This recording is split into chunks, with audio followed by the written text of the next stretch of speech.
Here's JB Buno. No DNA analysis yet on the remains found at the Carlton Reserve. Dental records confirming those remains are that of Brian Laundrie. However, the cause of death and time of death remain big questions in the ongoing federal investigation into not just the death of Brian Laundrie, but also the murder of Gabby Petito. Plus, Northport police saying that there was a lack of cooperation from the Laundries early on in their investigation. Hey there, everybody. JB Buno here with you live on WFLA Now. Great to have back here on stream. I think our audience is going to be very pleased to see 8 on your side investigator Masa Saidi back here with us, everybody, on WFLA Now. You can use hashtag HeyMasa, hashtag HeyJB. This is a stream that was willed into existence by folks on Twitter. There were just so many people who were following all the updates over the course of today and wanted a stream. We're here with you live on WFLA Now to kind of break down what we know. The big thing, Masa, that we have found out over the last hour or so is that no DNA analysis yet, despite some of the I'll get into this, but despite some of the social media commotion that was out there, no DNA analysis yet on the remains that were found here at the Carlton Reserve. This is, Northport police and the FBI, of course, sharing out the information that this is Brian Laundrie. The remains are Brian Laundrie, the skeletal remains, the portion of the skull that was found, the dental examination confirming, according to the FBI, that those remains do in fact belong to Brian Laundrie. However, still questions remain. When are we going to find out the cause of death? When are we going to find out the time of death? When was Brian Laundrie deceased?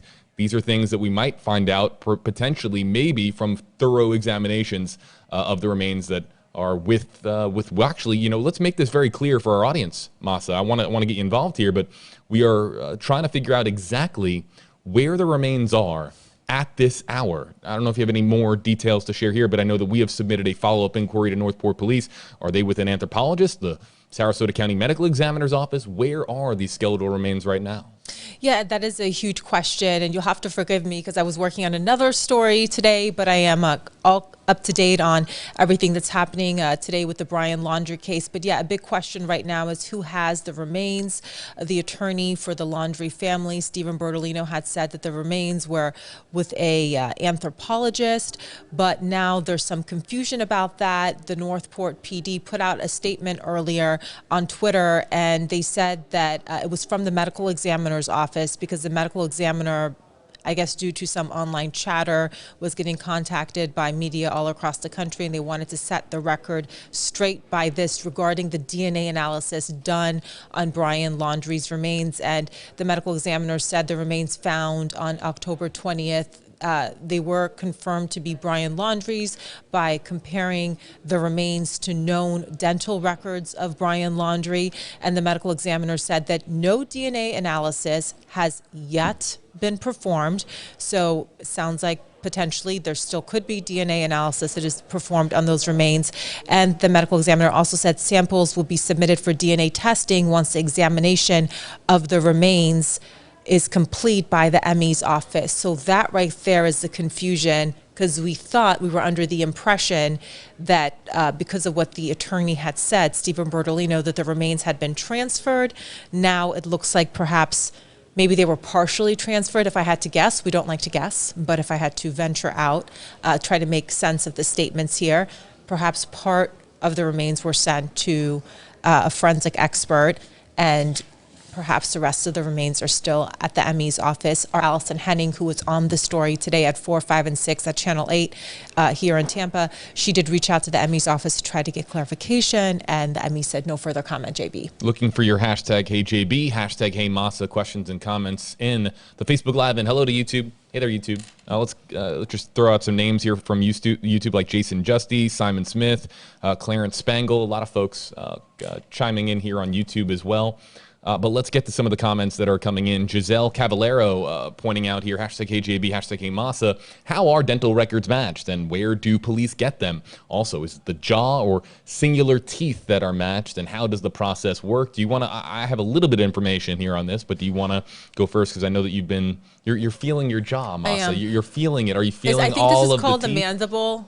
I think I'm trying to go back to the interview that I had with Joe Scott Morgan, a death forensic specialist, and he said from the information that has been released, he said this part of the skull he thinks was intact. I think this is called the mandible. I shouldn't be saying medical terms if I'm not 100% sure, but this area of the skull. And my understanding, yes, the mandible is is the large portion of the bottom jaw that goes Right, from the where your basically teeth the are, bottom yeah. of where your ear is all the way out and around to the other ear. Basically, it's this section. Yes, so there's going to be a GIF here in moments of you and I just kind of going like this I'm just back trying. and forth. My understanding is probably what your understanding is, that they look at what we know, that the FBI authorities were in touch with the Laundrie family getting DNA samples, and it looks like they also got these dental records, because apparently this happened very quickly, much more quickly than we've seen in, you know, a regular old case. So police were on the lookout for this. Authorities had collected his previous dental records. You would get that from the dentist, from the dental office, and I guess they look at cavities, JB, or yeah, and it's not. This is something that happens quite a bit. Dentists will receive, of course, word that they need to obtain the dental records and the dental history of a particular patient of that dental office. They'll then examine it, do a thorough examination, and you'd be surprised at how many characteristics, unique characteristics that are unique to your. It's not as indistinguishable as a fingerprint. A fingerprint, of course, is an extremely helpful. What's the word I'm looking for here? It's accurate. Very accurate. Thank you. Extraordinarily accurate means of identifying a person, matching the identity of a person. Thank you. But teeth are an extraordinarily accurate way as well, and that's what the examiners used, as far as the forensic examiners used when they collected these skeletal remains at the Carlton Reserve. That was their best bet as far as coming to a determination. And let's not forget, this is the FBI. They have all of the means at their disposal, and they're not going to announce this unless they are certain that these dental records do match that of Brian Laundrie. So there had to have been enough indistinguishable characteristics there within the dental remains to confirm that, yes, that this was in fact Brian Laundrie. We know that there's so much out there about speculation out there. We understand, but the DNA testing will eventually be conducted and will provide us, hopefully, with more answers than we know right now. Yeah, but as you said, JB, this is confirmed by authorities. So this is Brian Laundrie's remains that were discovered, and the skull is a bone that's very strong, from my understanding, and teeth obviously did not deteriorate. So they were also they also last a while in the elements in the swamp, where many other parts of the body might not. The teeth, the skull. These are parts of the body that can help investigators identify remains in cases like this, where perhaps significant amount of time has gone by and that body has not been recovered. Let's talk about the other aspect of this story that we're going to be streaming here. We're going to be here with you for approximately another 20 to 30 minutes with 8 on your side, investigator Masa Saidi, who is taking time out of a very busy evening schedule to join us here on WFLA Now, so she deserves a lot of applause here. Always a pleasure to be here with you, JB. A lot of applause on YouTube, especially. I know the YouTube comments section likes to light up here for you, Masa. Let's get to some of the comments that we have coming in, and the last one that just came in is from Jenny Patterson. #KJB, I don't think we need to blame the police on misidentifying Brian. Remember, his parents lawyer up, and would it or wound up on their shoulder, but I guess they want to blame someone besides themselves. This is kind of a fractured comment here from Jenny, but I think I understand what she is saying. Let's talk about the statement that was released by Josh Taylor, Northport Police Public Information Officer, early today, because it was a statement that said a whole lot, and I'm bringing up my... Yeah, please bring up yours. I'm also highlighting what I think you're referring to. Yeah, here is the entire statement that was released. And let's just backtrack for a second for those who maybe missed our stream yesterday, October 25th, 2021. So the news comes out yesterday that investigators mistook Roberta Laundrie in a baseball cap for Brian Laundrie. And that was something that, of course, we were talking about at great length here on WFLA Now, made the rounds, as you would imagine, on social media. And Josh Taylor offering this statement in response to that, in response to WFLA inquiries earlier on today. And it's a lengthier statement than I think that we anticipated, but for what it's worth, here's what it says. This misidentification did not have a big impact on costs and the investigation. Other than confusion, it likely changed nothing. There is a very good possibility that Brian was already deceased. He still needed to be found.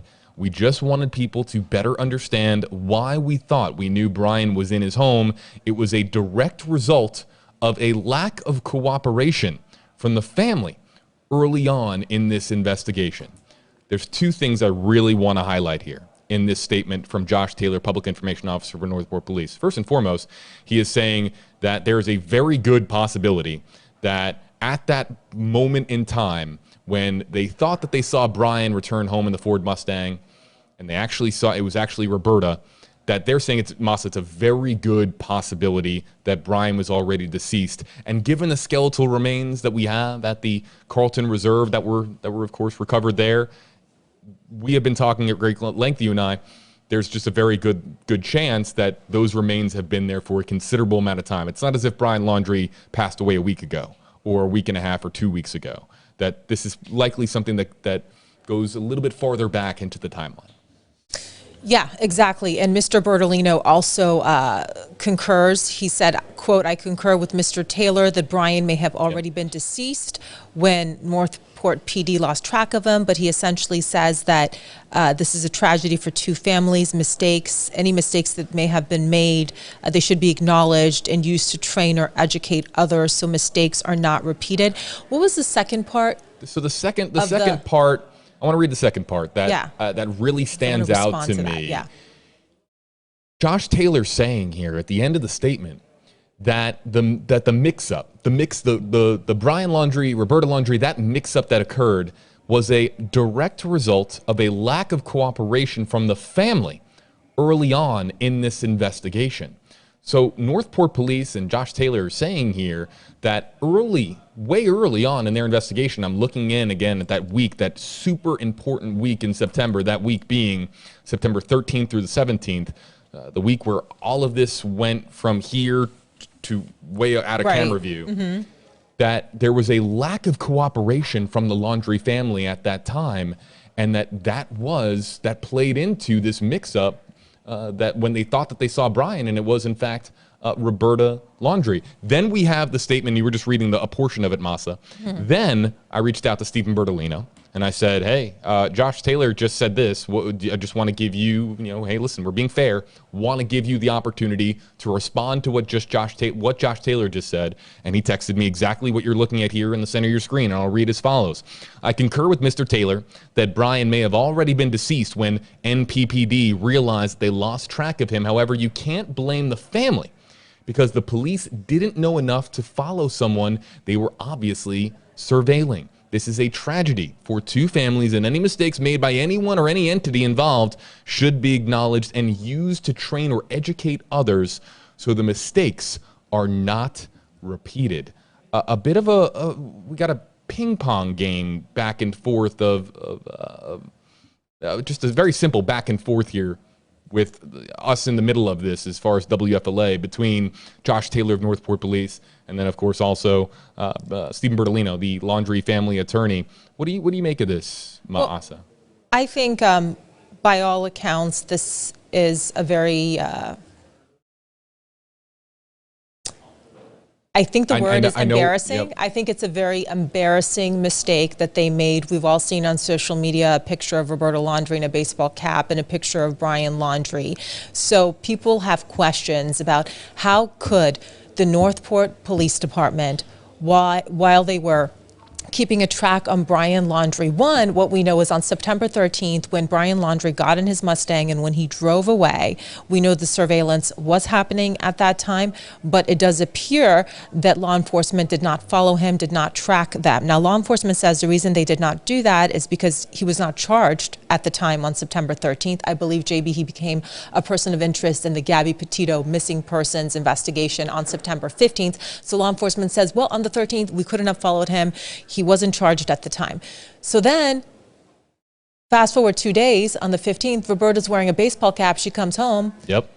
Roberta and Chris get out of the Mustang, and police think that Roberta is Brian. So this is obviously, I think I'm fair. I don't ever want to have an opinion, but it is an embarrassing mistake to have made and to come forward and to say this objectively. The fact that they mistook the mother for the son, it is not something that, mistakes happen. It's not something that you know, I'm sure it's something they wish had not happened. But let me just say one more thing about this.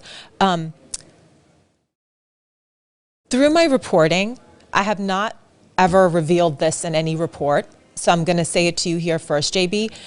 And I'm only going to say it because I know that the surveillance camera has now been removed. But I know from speaking with a neighbor that a surveillance camera was installed on September 11th when police went and to the Laundrie family home when Gabby Petito was reported missing. This is something that I've never reported. I just haven't. I did confirm with that person that the surveillance camera has now been removed. So I feel, you know, comfortable talking about it. I know a lot of people have been talking about it due to, I know that there were other cameras and other properties, but depending on what camera had been installed at what time and the vantage point, it would explain why law enforcement couldn't see very well, why they could have thought that Roberta was Chris, you know, for example. But I do think saying a lack of cooperation from the family, I do think saying that it's, you know, their fault. I think what he's saying with that statement is, well, they could have just told us. We could have had this open communication. That's what North Port PD is saying, right? He's saying we didn't have open communication with the family to just know. So we had to, you know, watch them with cameras because we couldn't follow them. So I'll let the audience decide if that is a good thing for North Port PD to say it was because of them. Let me just, first and foremost, we weren't expecting, I don't think anybody was expecting there to be this admission yesterday of this mistake by Josh Taylor. Josh Taylor is somebody who, in working with him quite a bit over the last 6 weeks, there's been opinions formed of Josh Taylor of North Port Police, but he is somebody who I really do genuinely feel does care about being as transparent as a police department can without compromising an ongoing investigation. He was providing video updates. He was sending in sound bites from inside the Carlton Reserve. He was trying to do everything that he could to show what was going on. And so for me, it's not all that surprising that he comes forward with this information yesterday saying, you know, our team thought it was Roberta, or excuse me, thought it was Brian when it was actually Roberta. I think just the actual mistake itself, not Josh Taylor being transparent about the mistake, just the mistake itself, to your point, exactly the word that you used. I think others have used the word embarrassing. I've seen the word humiliating thrown around. I've seen the face palm emoji quite a bit on social media. This is just some of the public perception into that mistake. It's Josh really owning up to that mistake on behalf of his department. Again, he's the spokesperson. He's not. He's working with North Port Police to release information to the public. He's the public information officer. However, this is just him releasing information as to why the mistake was made. But the optics of the mistake on social media, people looking at it, yeah, embarrassing, I think is a fair summation of what we've been seeing on online in response to this story. You want to get to some more questions and comments here? One quick thing. And the reason that Josh Taylor came out with this information is because on the 16th, Chief Todd Garrison said, quote, "All I'm going to say is I know where Brian is at." And Brian was already long gone. So he was trying to explain why the chief said that. So it's part of explaining something that was just really a big question. Why did the chief say he knows where Brian is when Brian was gone? Yep. Roberta was Brian. But anyway, go on, JB. It does help us understand that section of the timeline more. And I have to be fair to our audience watching right now. I think people that have been watching our streams know that I'm a straight shooter. I keep it real with everybody. And I just have to talk about this Stephen Bertolino response, because I shared this out on social media, and the response was quite positive to Stephen Bertolino when he says here, this is a tragedy for two families, and any mistakes made by anyone or any entity involved should be acknowledged and used to train or educate others so the mistakes are not repeated. I just want to point out that the response to that last section of the statement especially has been received unlike any other previous Bertolino statement that has been put out there over the course of this story, and a lot of folks have been agreeing with Stephen Bertolino. I've been seeing it on Reddit, on Discord, on Twitter, where I posted this. So again, a little bit of some just a strange day of statements all over the place. Statements just coming out all over the place here on this story. Masa, we've got 10 more minutes with you. We do. So let's get to some questions and comments that we have, and we'll try to get to as many of these as possible. And we have one coming in from Twitter from Annalika. Hashtag Hey Masa on Twitter. Why did no reporters see Roberta Laundrie and Chris Laundrie leave their house for several hours on September 14th, per Mr. Bertolino's statement? And Masa, I'll let you answer this. It's for you, but let's also just remember that this isn't the news story that it was even just a couple of hours or a couple of days later, 48 hours later than it was on September 14th. Still a big story, but it wasn't the hyper-focused, area that Northport Street was in front of the home. It wasn't as super honed in, and this is an interesting comment here from Annalika. Yeah, because Stephen Bertolino did say on September 14th, Chris and Roberta, both of them left and went to Myakkahatchee Creek Environmental Park and looked for Brian on the trails for 4 to 5 hours. I don't remember how many news people were outside. Yeah. I'm not up to date on what reporters are saying about. I don't think the Laundries were being tracked the way they are now at that time, but I will say I know there was cameras up, so I do think that law enforcement would have that video. I do remember the original statement from Josh Taylor saying we don't track residents was the. Oh, is that what it was? Yeah, because Brian Laundrie was. You have to remember this is before he's named a person of interest. He's just somebody who came home in his fiance's white van on a cross country road trip. He wasn't.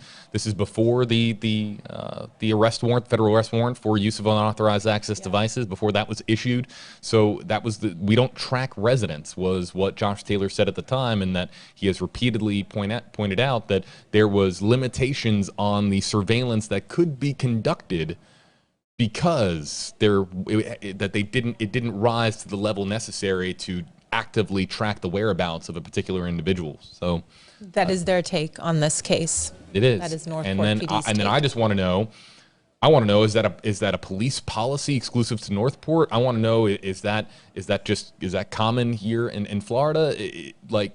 Could an officer paid with publicly available, public taxpayer dollar been on a public street to monitor a house and followed the Ford Mustang on public roads to the public park in their jurisdiction? Yes. These are, again. I think my answer is yes to that. I think Neela, law enforcement, certain law enforcement agencies would say yes, and they would have followed him.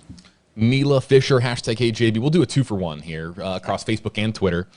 Neela, hashtag HJB. Why aren't the FBI releasing information on Gabby's death since Brian is already confirmed dead? And then Susie here on Twitter, hashtag HJB. Will the FBI hold a media conference and take all media questions? So let's just take this one here first.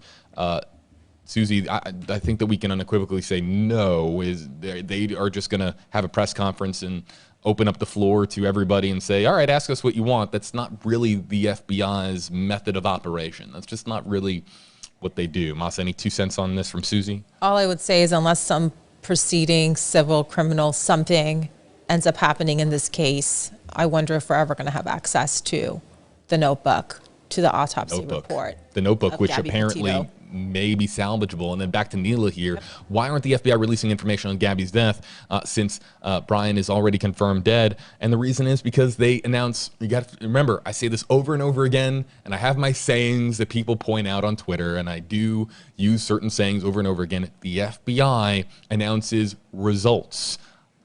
Micro developments isn't something that the FBI is going to put out there. Now a local police department, yeah.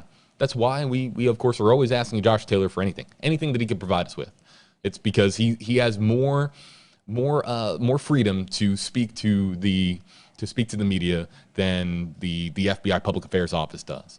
But Masa, I'm not anticipating at any point soon there just being an FBI press conference out of the blue to announce something other than a significant result in the case. Correct? Agreed, 100%. Yeah. Terry Baker, hashtag. Hey JB, It's not a hey, it's hey, JB. Can they get DNA off the clothes that he had on him at the time that he died? And do we know whether or not there were any clothes found in the area? We know about the backpack, right? We know about the bag. We know about, of course, we know about the notebook, as you mentioned. We know about the skeletal remains. So much has been made about the water bottle that was discovered, but we don't know if any clothing was discovered that could potentially contain DNA evidence. But that's correct. DNA could come from the skeletal remains, and we believe that it is going to come from the skeletal remains after there is an anthropology examination of those remains, as we understand it from Northport PD. Yeah, my understanding is that you could get DNA from, obviously, from the bones and also from the teeth, from inside the teeth, is what I think Joe Scott Morgan had said previously. We had a commenter come in, somebody who I think works in dental, and commented that there is a particular substance within your teeth. Pulp. I think it's called pulp. Yeah, that you can use. I hate when I go by my memory, but extract DNA. Yeah. And this is the mind-blowing science that is done in forensics to help solve crime. It really is an extraordinary field. Thank you a lot, Terry. Also, thank you to Facebook. I had conversations with the folks over at Facebook today, and they worked on fixing the comment feature as far as animating comments specifically from Facebook. Okay. And we're back up and running today. Excellent. Patricia Fisher. Okay, so going now to the Bertolino statement and Northport Police saying that there was a lack of cooperation. Patricia, #AJB. So now they're pointing fingers. Who's they? I don't know. What does she mean? So Patricia. Why should we believe them? Is Patricia talking about Northport? I don't know who she's talking about here. Probably she's talking about the Laundrie family from what has, from previous comments from other people. But yeah, I mean, she could be talking about Northport PD. Robin on YouTube. Let's go to YouTube. Hey, YouTube. Hi, YouTube. #HeyJB, #HeyMasa. Is it possible they'll find more of his remains, and are they still looking for them since they didn't find them all? Well, this is again apparently in response to the individuals that went into the Carlton Reserve over this past weekend, discovered what appeared to be. What do we know about the water bottle? Nothing. I saw it on Twitter. Nothing. I saw it on Brian Enton's Twitter.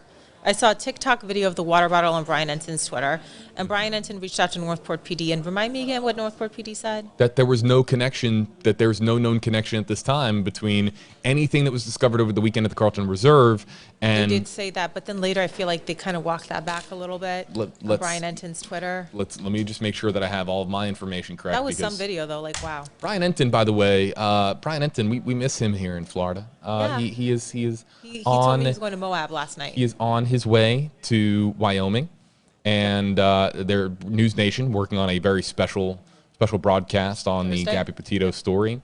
And let's get to where can I find those tweets from? Okay, yep, reading to those tweets. The aforementioned Brian Enton. Brian, the Florida is a warmer place with you in it, quite literally, because the temperatures are dropping here in Florida, and it's right when Brian Enton leaves. God. Yeah. No, thank God the temperatures are dropping, not that Brian Enton left. We love Brian Enton. Brian is a good pal. Let's get to... We're on the same team. Those tweets here.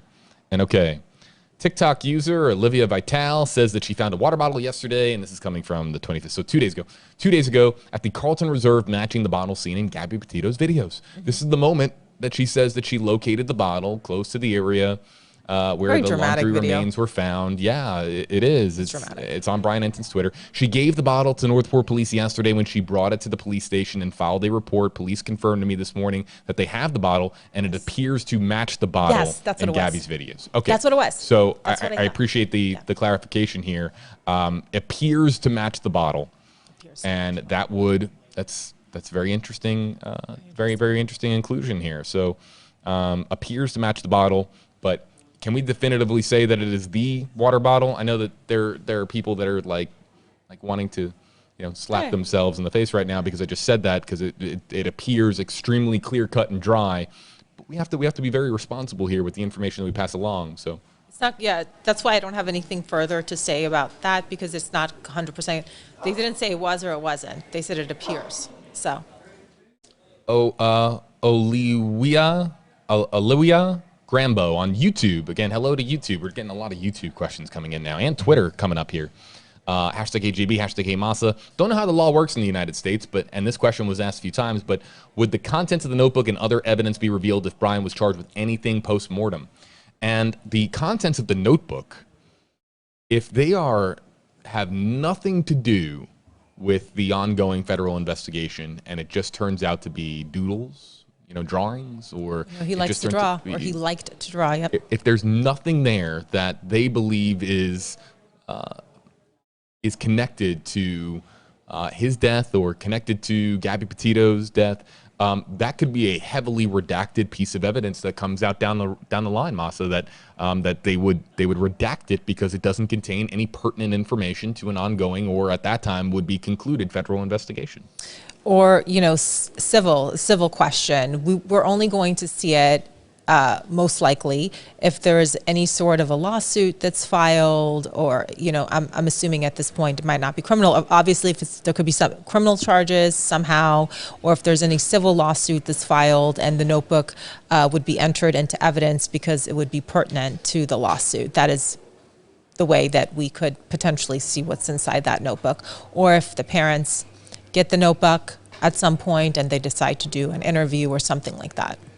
Let's, Masa. Yes, sir. Give me an idea. I could like to go some rapid fire through some fast ones here, but it's up to you. 5 more minutes. Okay, 5 more minutes. 5 more minutes. 5 more minutes with Masa before she has to appear on our TV. 6 o'clock news on WFLA News Channel 8, your NBC station in Tampa Bay. Sin Miller on YouTube, hashtag AJB. Then why bother putting up surveillance camera if they weren't going to track the family? Masa, you want to talk about this? They were. My understanding of how the surveillance cameras were there, according to the person that I spoke with, like if anybody got in front of the lens of the camera, they would be told to get out of the way. So our understanding is that law enforcement was watching the cameras, but our understanding is that law enforcement was not following Brian in a car. So they were watching the house, tracking the movements via surveillance video, but they weren't following. Lex Lash on Twitter. Hello, Twitter. Hashtag AJB, hashtag Masa. Can Masa address a recent assertion by another journalist that Bertolino's group meetings with Brian, Chris, and Roberta on September 12th and 13th were not protected by attorney-client privilege? I think several attorneys have refuted this claim and talking about joint representation. So talking about, again, Masa being a former prosecutor here, can you speak to, and again, let's talk about the group meetings. Conference calls. I think of group meetings as in person. That's Bertolino was in New York. Bertolino saying that he was never with Brian Laundrie at any point. So there was communication. Let's just say, we can call it communication between all parties involved here. That were not, and they're saying that they were not, that these conversations were not protected by attorney-client privilege. Is this one of those questions? Maybe give Masa an opportunity to get back to folks maybe on Twitter about this, because I want to make sure that we. What do you think, Masa? Lex Lash, tell me what journalist is saying this. It's all attorney-client privilege. He started representing the family on this matter on September 11th, so anything that they would say is protected attorney-client privilege. And I even thought it was remarkable that the attorney, Stephen Bertolino, told Ashley Banfield that there was these conference calls with the family on September 12th and September 13th, but no, that is protected. Go ahead. I thought that was very interesting. Masa, where are you on Twitter so that somebody can... Oh, yeah. It's Masa Who. M-A-H-S-A-W-H-O. Masa Who. I always love the Twitter handle for Masa. Masa Who. Okay. Shiba Bomb on YouTube. Hashtag AGB. Why haven't they done DNA testing yet?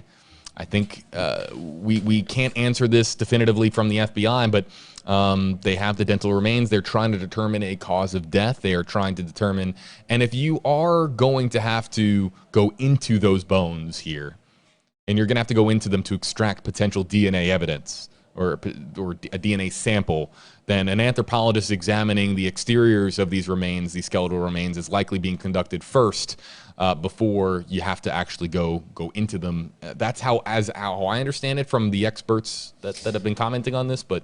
Yeah, from the ME's statement, it says samples will be submitted for DNA testing, so it sounds like away from the ME. Somebody else, they're going to be submitted to someone else once the examination of the remains is complete by the ME. So yes, exactly what JB said. It's going to be done once the examination is complete. Kid Mac on YouTube, hashtag AJB. I thought that they brought the car home Thursday and reported him missing on Friday. No, the car was brought home on Wednesday. Wednesday the is when the 14th. silver Ford Mustang came in. Ellery Jennings Reported on them missing on the 13th, according to the Laundrie family attorney. The 17th, according to Northport PD. Go. attribution there, a masterclass for Masa Saidi. Ellery Jennings on YouTube, hashtag AJB, hashtag Masa. Is it protocol to always go to dental records before DNA to identify human remains? And as great question here from Ellery. As I understand it, the answer to this is no. That DNA can be used before dental records, but because you have to remember the remains themselves are skeletal, so there's going to be a forensics experts analysis where they determine that, yeah, dental is the way to go before DNA. But if we're talking about a body that is more intact, and we're not talking just about skeletal remains, DNA is more accessible to forensic examiners or the medical examiner's office that are working on the remains that are discovered. Sounds right what you're saying. I'm not up to date on the protocol of how you, I think you're right. I think DNA would be easier, but I'm not sure. Sorry. Let's get to this last one here from Big Rage Cruise, hashtag HeyJB on YouTube. Hello, Big Rage Cruise. Is there any video surveillance at all or on or near the reserve? We know there was and I'm going back in my brain. We know there was a video at Fort DeSoto Park at the entrance. Do we know if there was in Myakkahatchee Creek Environmental Park? As we understand it, it was limited. Limited. Now, were there traffic cameras that were near the entranceway? Was there any video? This is the big question. You have to remember, is there anything other than the Ford Mustang being discovered there? Did they have any other additional evidence to suggest that Brian Laundrie was in fact at the Carlton Reserve? This was a big question several weeks ago before the remains were found. So, Masa, you got to get going. I have to go before I get on 6 o'clock. Just real quick, 6 o'clock. What are people going to expect? Okay, so on 6 o'clock, my story is about the Florida's juvenile justice system. The max you can hold a juvenile before a trial is 21 days, and some law enforcement members say that's a problem. The kid is released back into the community. Court loses all control effectively, and a very small group of teenage criminals go out and commit crime after crime, causing a lot of chaos. But thank you so much for having me here, JB, and thank you, everyone. I will see you all later. Goodbye. Masa Saidi, follower at Masa Who. Back here with you live on WFLA now. Just a couple more before we have to wrap up here. Desiree D on YouTube. Hello, Desiree on YouTube. Hashtag AJB, hashtag AMASA. Any clarity as to why the missing person report was so heavily redacted? It was so redacted that ink, it's a waste of ink if you print out that document, because at the bottom of it, it's just a big black rectangle. I mean, that's what it is. So don't go print it. Let's conserve ink because it's an enormous area that is redacted on that missing person report from the 17th. And so we have been following up and trying to get an answer to that, and we have been unable to receive an answer as to why it's redacted, and we're not surprised. Let's just point that out. Not surprised that we're not getting an answer on why it's redacted. That's not something that they're going to announce. Oh, it's redacted because it contains so-and-so information. This is a missing person report that we may never really know the contents of if it, again, pertains to a federal investigation. Let's get to Grace on Twitter. Hashtag HeyJB. Did the cops know Brian was missing when they told Roberta to pick up the Mustang at the reserve? Did the cops know that Brian was missing? The cops, no. Josh Taylor in the interview said that it was news to us when they found out on Friday, September 17th, which again was part of the report yesterday and part of just, again, the initial, now all of this information coming to light, referencing that crucial week of the 13th, getting more information about it. That's, again, according to Josh Taylor. And lastly here, Sarah Hart on Twitter. Hello, Sarah. Thanks for joining us. Hashtag HeyJB, hashtag HeyMasa. Can you recap? I'm late to the stream.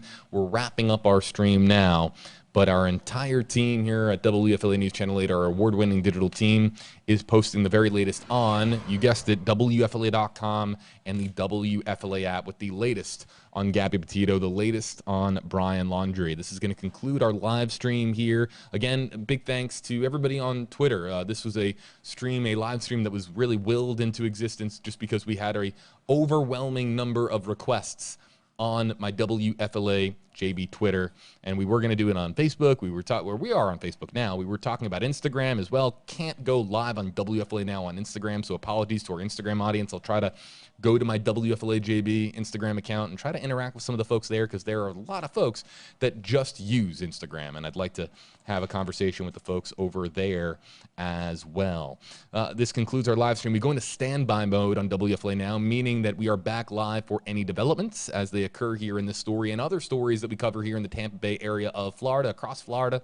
Of course, that's us, WFLA News Channel 8, your NBC Station 8 on your side in Tampa Bay. And the latest on all the stories that we cover in Tampa Bay and across the state of Florida is on WFLA.com and the WFLA app.